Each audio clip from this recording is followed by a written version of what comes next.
Hi everybody, this is BritSimon. So we're about 24, 27 hours or something into, what are we, 27 hours? Yeah, 27 hours into DV 2025.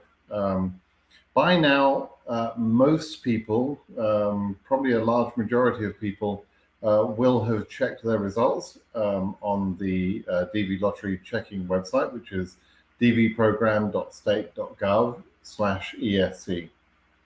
A lot of people would have seen the horrible message, "You are not selected." But some people will have seen another response, which would be the selected letter that tells them that they are selected for further processing. Fantastic news for those people, of course. And I love this time of year because there's such a lot of new hopeful candidates. But there's also a lot of confusion. And one of the main confusions is understanding the whole strategy that is employed by the government in over-selecting. And it's that I want to talk to you about today. I started a case number survey yesterday, and I've had 170 responses or so, but I need a lot more responses to actually form some opinions. I'm going to show you that data in a minute. I can already see some patterns developing. I can see, for example, I've had a good number of responses from the Oceania region, funnily enough. I've had about 30 responses from that region. And 30 might not sound a lot, but actually it's 30 responses or 30 people out of what I expect to be about 2,000 total entries. So, getting, let's say, to 100 responses would be fabulous from that region. But even 30 is a pretty good set. So I can show you data, and I can fairly confidently sort of understand what I'm seeing in the data already in that region.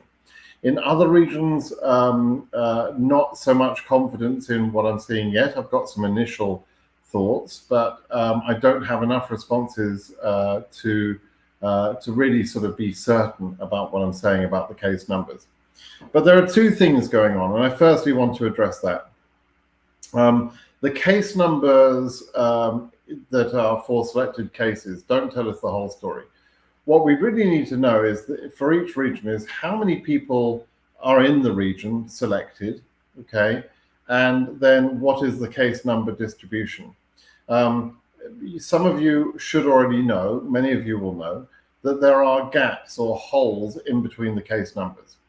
And I've explained many times why that is. So if you want to know why that is, there are videos on what I call the holes theory.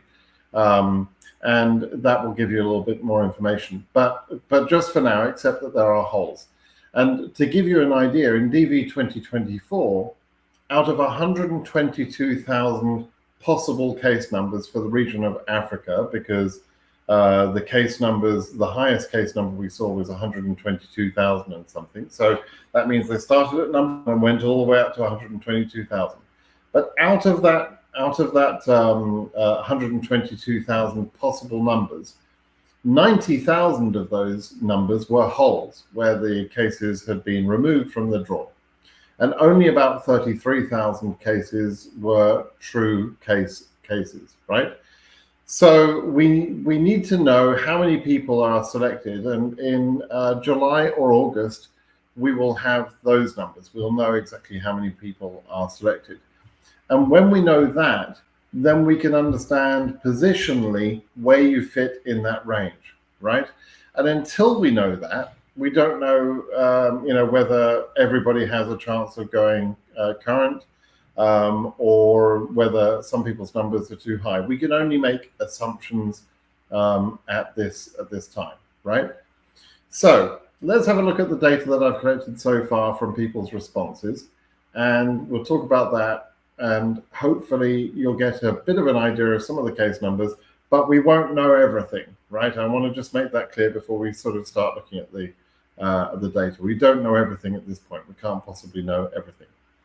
Okay, so when you're filling in the online survey form, that one wonderful company, Google, is injecting those answers into a spreadsheet for me to look at the back end. And I will summarize that data from time to time, and I'll give people access to that data. It's as far as I'm concerned, it's public, right? So this is your data, it's your information, and I want to make that available to everybody, whoever they are. So I will do that. I'll make that data available. I'll copy it to another spreadsheet and make it available for everybody. But here's what I'm seeing so far. And if the region is shown here, and then the number range is shown to the right, and the country is also shown there, plus some responses, some additional points that people wanted to raise, which I'll come to later in this video. I'll talk about some specific questions that people have asked in that area. So if I go ahead and filter on a particular, region, I can see all of the responses that I got from that region so far. And as you can see, I've got responses. I've just filtered out all the responses for a particular region, Oceania, right? Now, the first thing I would look at, which anyone would look at, is what's the highest case number that I've seen so far. And there's a couple of people who've reported receiving a case number of 37XX, something in the 3,700 range, right? One from Fiji and one from Australia. This is Oz in the USA, who has actually been asking me questions on my blog. And this person, Siv, I'm not quite sure who Siv is. But these are the highest case numbers that I'm seeing so far. I'm seeing, to support that, like if I just had a case number. So for example, let me just say, in DV 2024, I think it was, we had a credible report, somebody who reported in one of the Telegram channels that their case number was 172,000. That never turned out to be true. And one of the clues that we knew that was BS was that we had no case numbers reported between 120 odd thousand and 170,000. There were no cases at 150,000, 160,000, and so on. And so we knew that was an outlier, and outliers can happen. There is a process by which some numerical outliers can happen. It does happen in some years. But in general, it's either a real outlier or it's bullshit. And in the case of our friend who reported 172,000, that was bullshit. It was never true.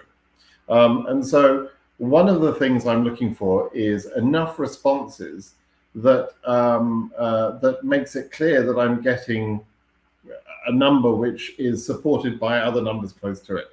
So I know, for example, and it's not that I don't trust people, but I trust but verify, right? So our friends who've reported case numbers of 3,700, is it true? Well, I've got a couple of other responses at 36, and I've got responses at 28, and let's see, 3,200, and so on, right? So I've got responses all over the range, from under case number 100, which I'll talk about in a moment, to other cases, right? So I think that case number 3,700 is in fact we've got a couple here, in Australia there as well, one in Fiji, one in Australia, and actually the fact that we've got 4 responses out of 30 that are at 3,700, that is kind of interesting. Bob and Nicole might be related.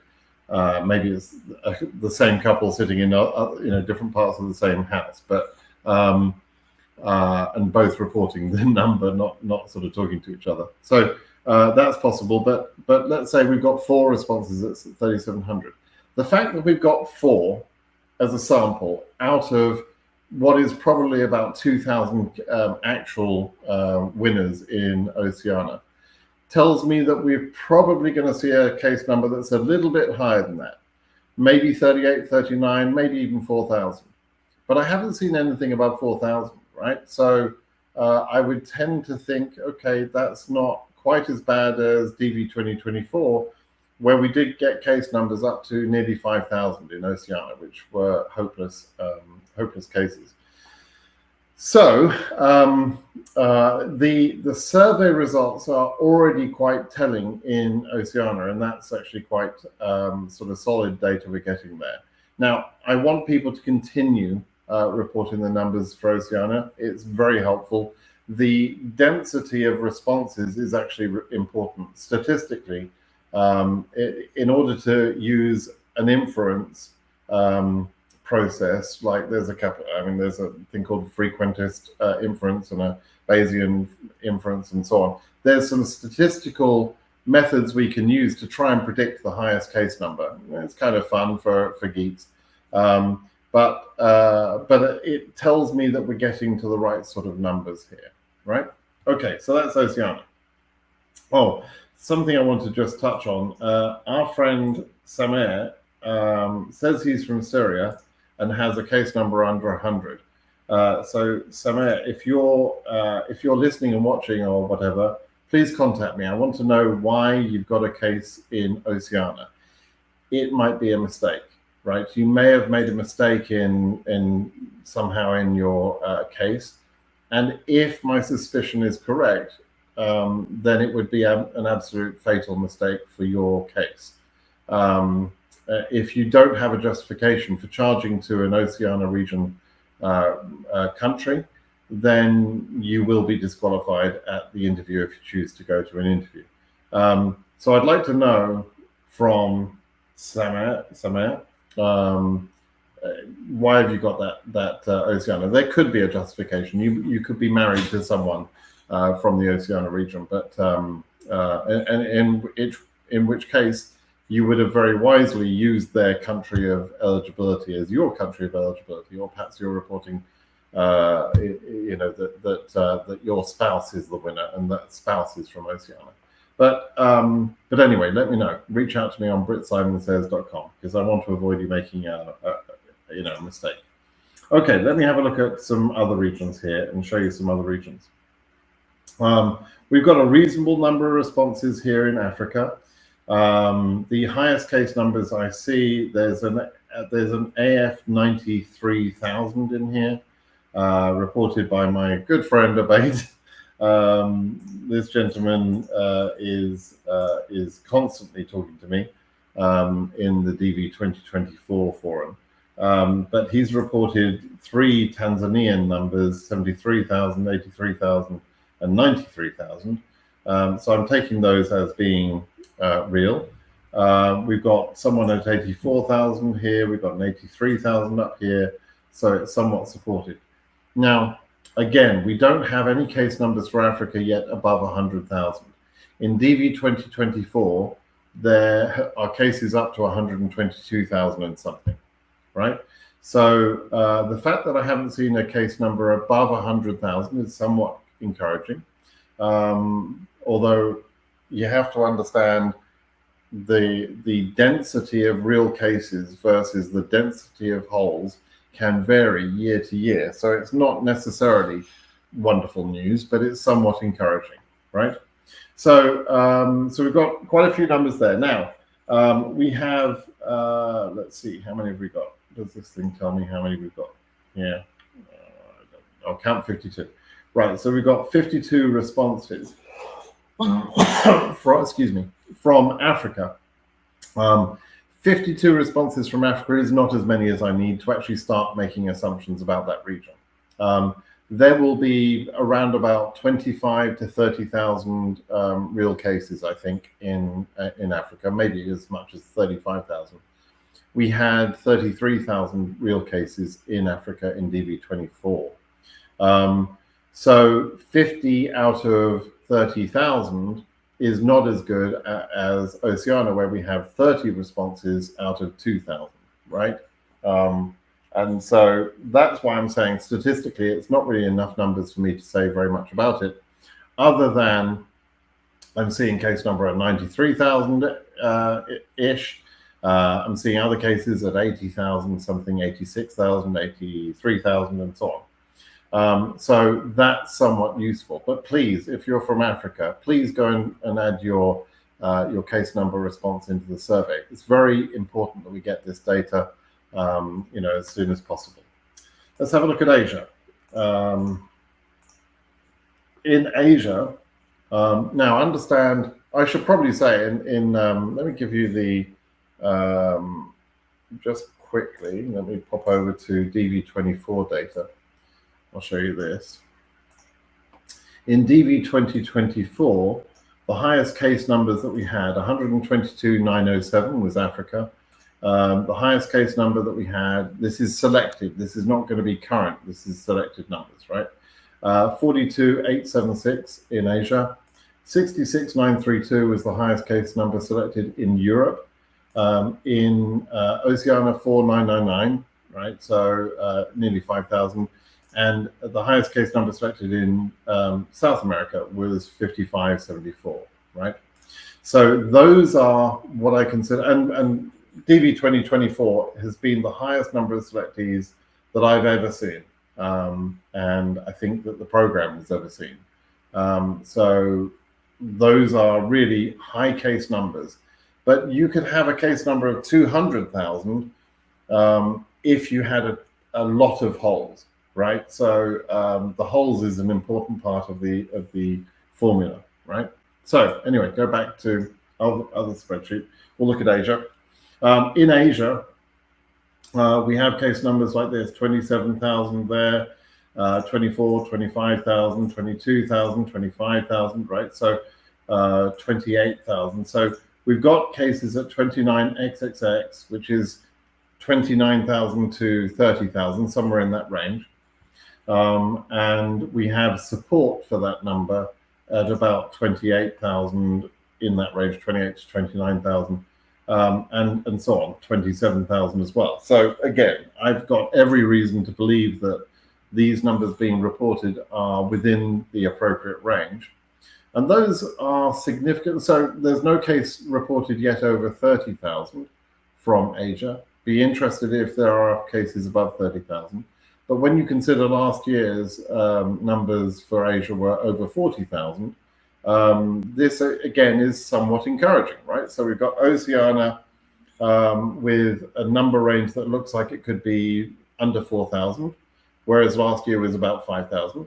We've got Africa looking like it could be in the 90,000, perhaps 100,000, up to 100,000 range, when last year was at 122.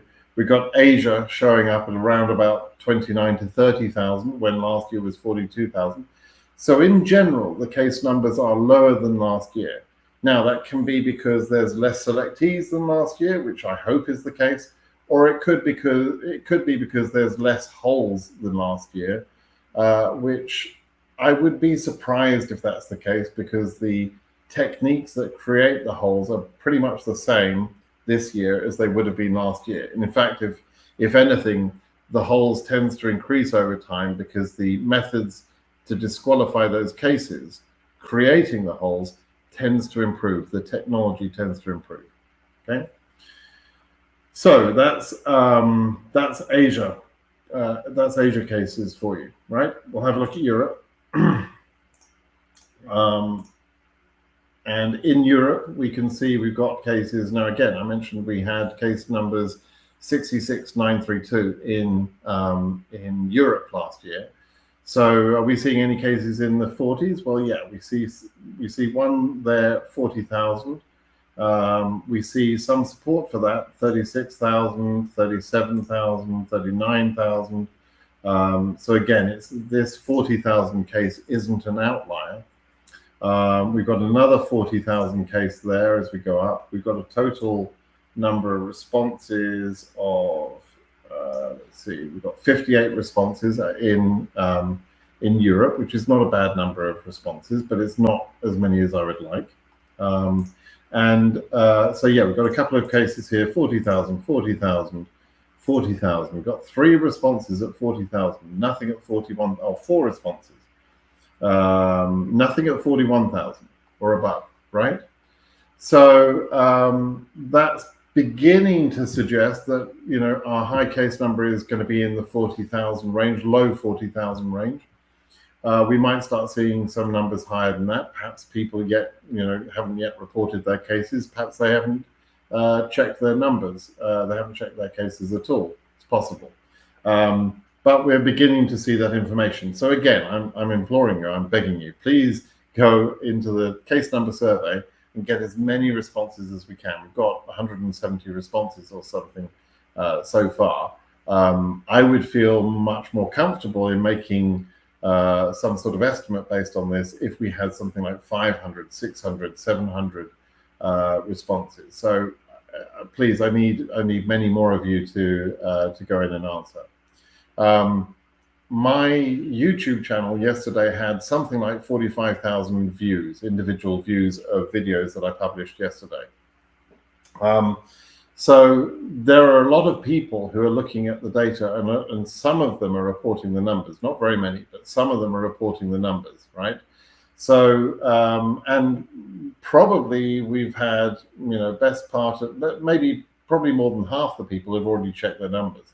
So there must be many thousands more people that could add their number to this survey. So please, if you can, please go ahead and do that. Okay, the last region that we haven't talked about yet, we haven't looked about yet, is South America, and that's a bit of a sad case. I have one response from South America. Hombres, por favor, ¿qué pasa? I need more responses to know anything. Now, that single response is from Cuba. That's not a surprise. Cuba is probably going to be the highest number of selectees for the South American region. The case number is at 39XX. That's probably in the sort of heading towards the high case number range. But obviously, I can't make many assumptions from a single response. So, particularly if you're in the South America region, please do answer this survey. The survey link is going to be in the video below this this video. It takes less than 1 minute to fill this in.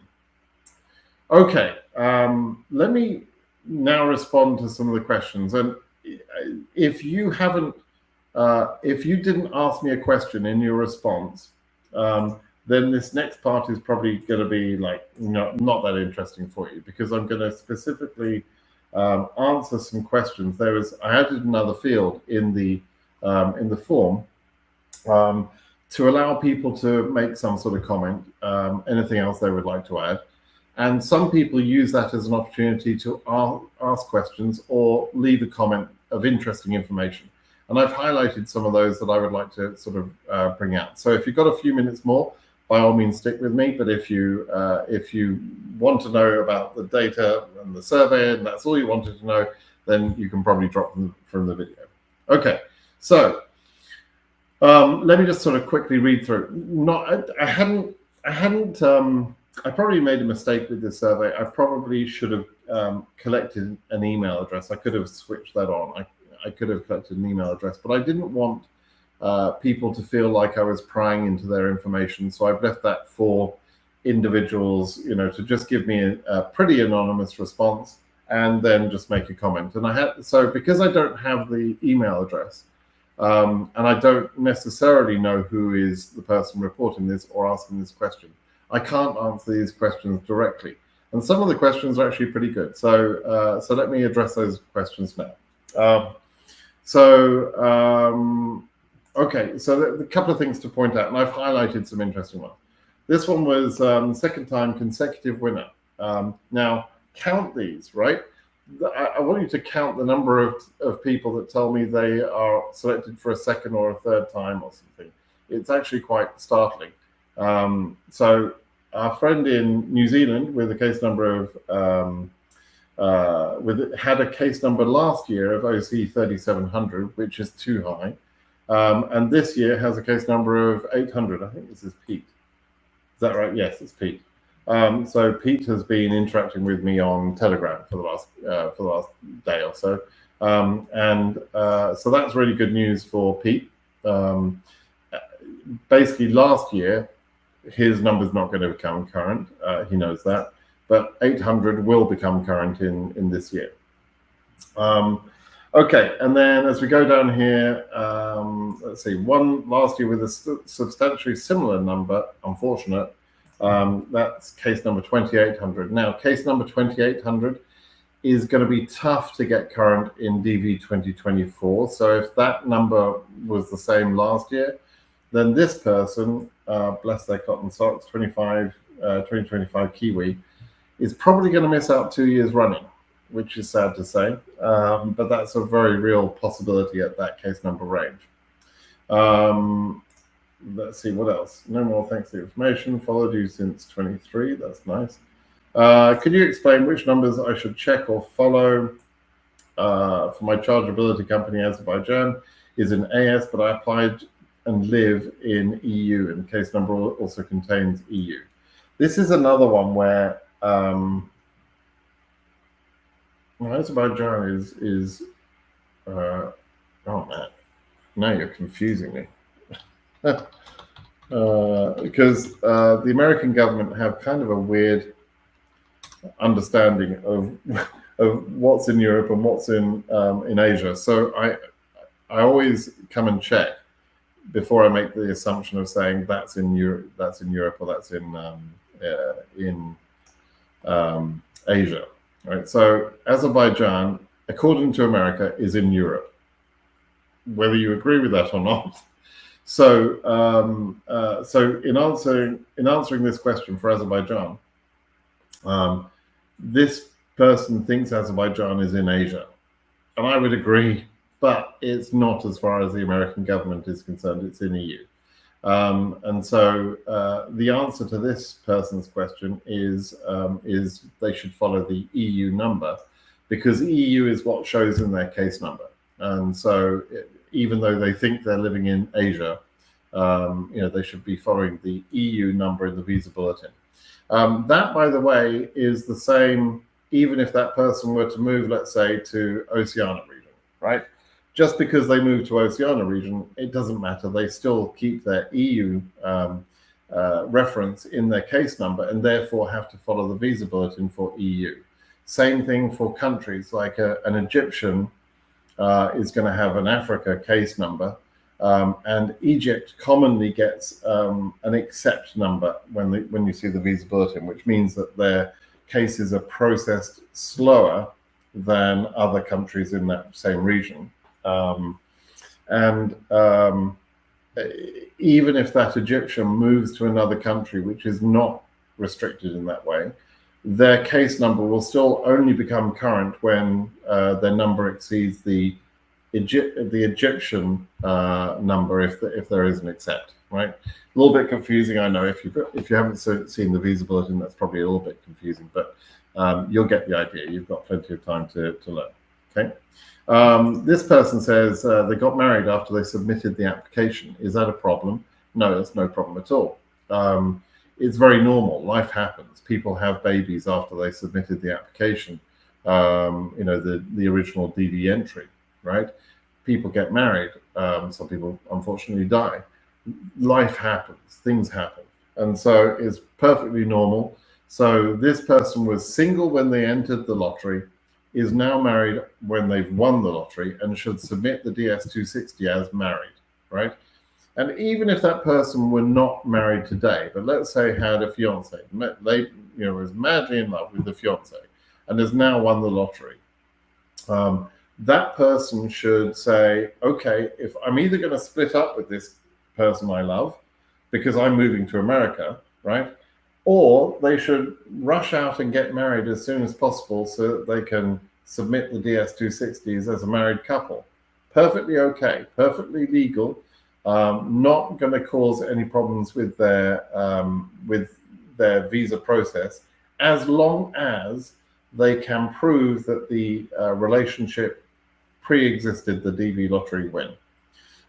So if they get married, that you would normally expect that marriage to be a fairly sort of big event with family and friends. They should prove that by showing photos or invitations or whatever they have that shows this marriage took place.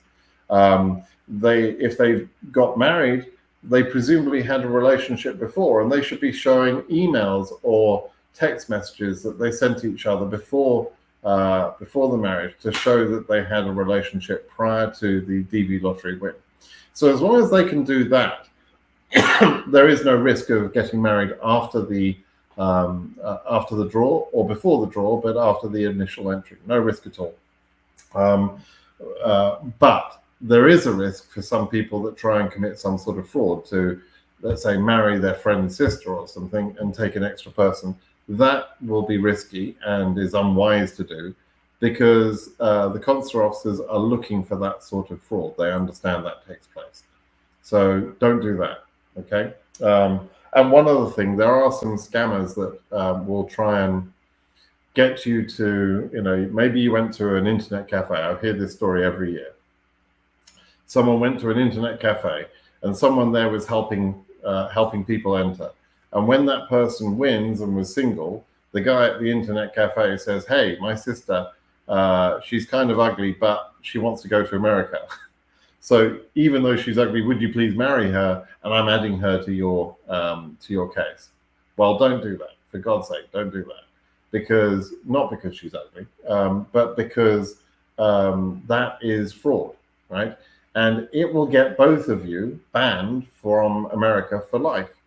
So you're not only throwing away your chance, of ever getting a green card, but you're also going to be in serious trouble when that fraud is discovered. And it will be discovered because, there won't be any proof that you had a relationship with this homely-looking girl prior to the lottery win, right? I'm so mean talking about ugly girls. I'm sorry, I just can't help it. It's my sense of humor. Okay, so here we go, down the list. Second time winner, first win in 21, filed DS-260 in late April 21, but was not scheduled for the interview in Montreal. Some of you may know DV 2021 and DV 2020 were absolute chaotic years due to the COVID crisis. DV 22 and 23 were better, but still were affected by the COVID crisis. So not because COVID was continuing to happen. People often get confused about this. But the COVID crisis caused a massive backlog of work, which has continued to affect us even to this day. So yeah, this person won in 21 and there's now one again in 25, which is fantastic. Similar sort of thing. It's selected for DV 2024 with the case number of 4051. This time 3733.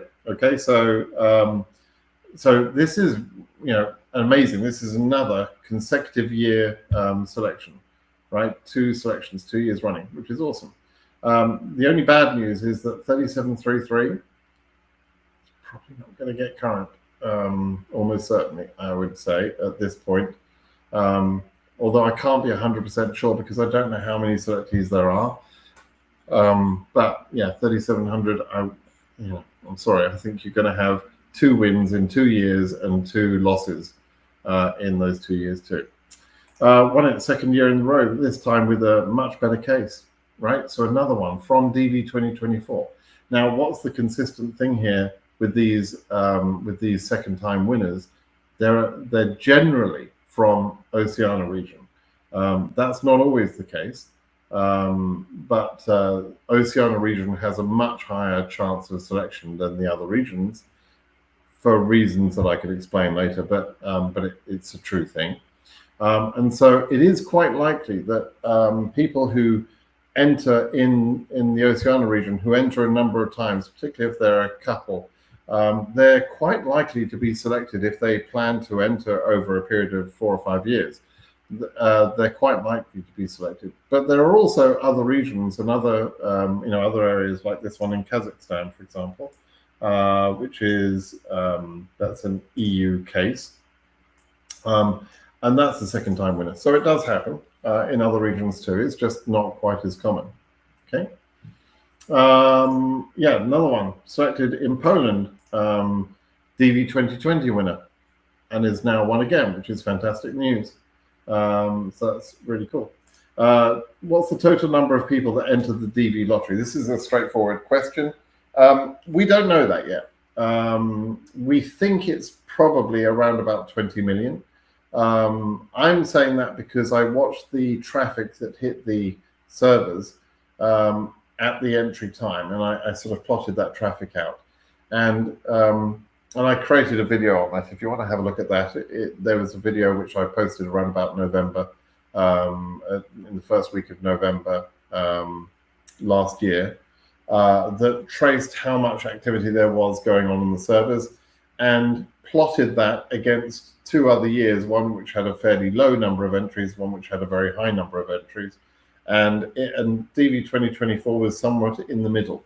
So to me, I'm guessing that there were probably between 18 and 20 million entries, or 18 to 20 million people, probably on about 10 to 14 million entries, something like that. So one entry includes derivatives. And so the number of people selected, that includes derivatives. And the 55,000 visas, by the way, will include derivatives too. So that's how that works, right? Okay, do I have a chance? Let's see. Confirmation number. This person would like to know what current from the visa bulletin means. Is it a chance for the higher number to go on? Yeah, so when you see a visa bulletin, it says that a region has the word current by it. It means that any case number in that region can be interviewed. It happens in some years. I predicted it wouldn't happen in DV 2024 at all. And I'm standing by that prediction. The year is not over yet, but I don't see any reason why any region in DV 2024 would go current. There's just too many selectees. But in some years, we see the word current appear next to a region. It means everybody in that region is eligible for an interview. It does not mean, though, that everyone in that region will get an interview. It just means that, in some cases, people with high case numbers will get a chance. So that's what that means. First attempt here, just someone letting me know that first attempt, they entered the lottery and they won. Awesome. Some people, I saw someone who commented this morning on something, and they had not been selected again after 19 consecutive entries, 19 years, and they were not selected one time. So, it's not a plan. Okay. First time, no spouse or dependent. So a single person, Australian, with a 300 case number range, something in the 300 range. Okay. First year, another first year one here. So, another first year entry. Awesome. Yeah, this person here is from the Ukraine, is now in the USA, so they can benefit from the DV lottery to get their green card faster. They're under the TPS anyway, which is a temporary protection that is afforded some countries in certain situations. Ukraine has currently got that designation thanks to the actions of Putin.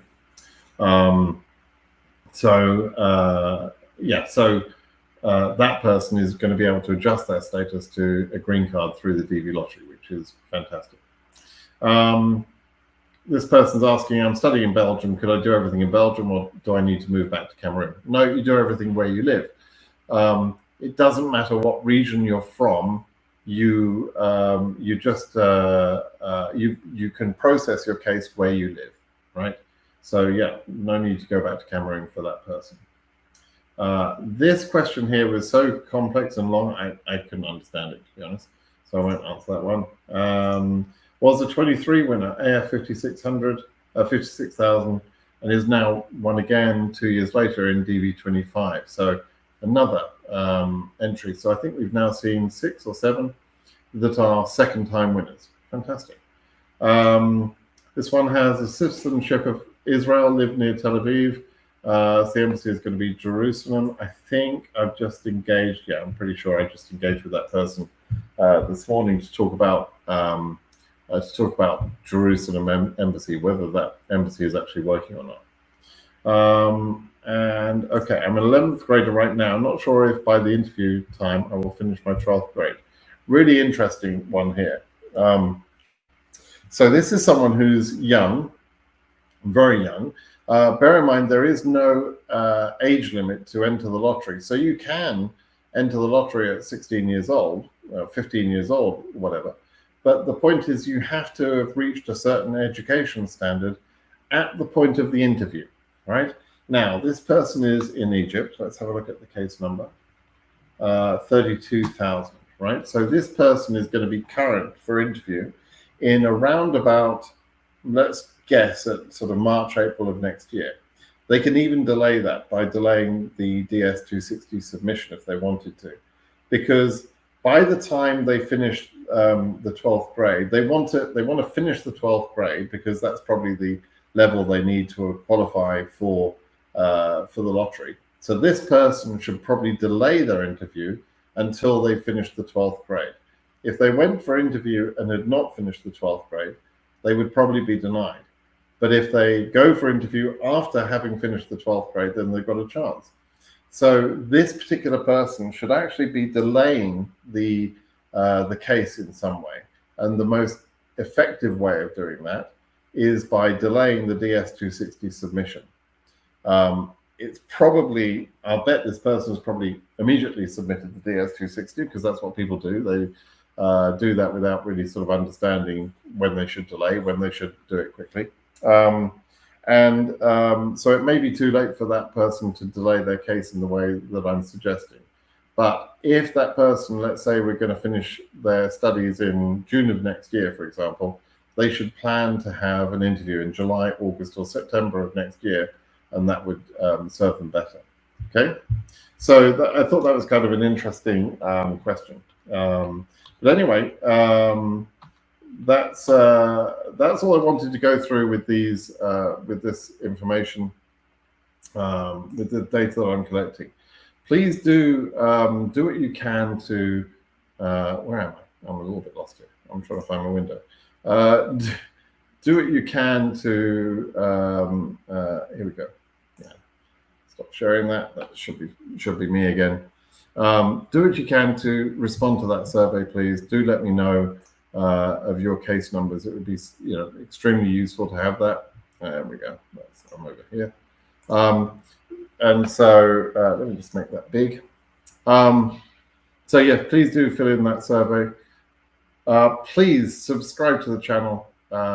It really is the best way you have of trying to protect your win, is by having good information.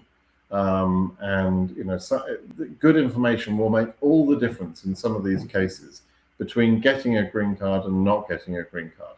It really is as simple as that.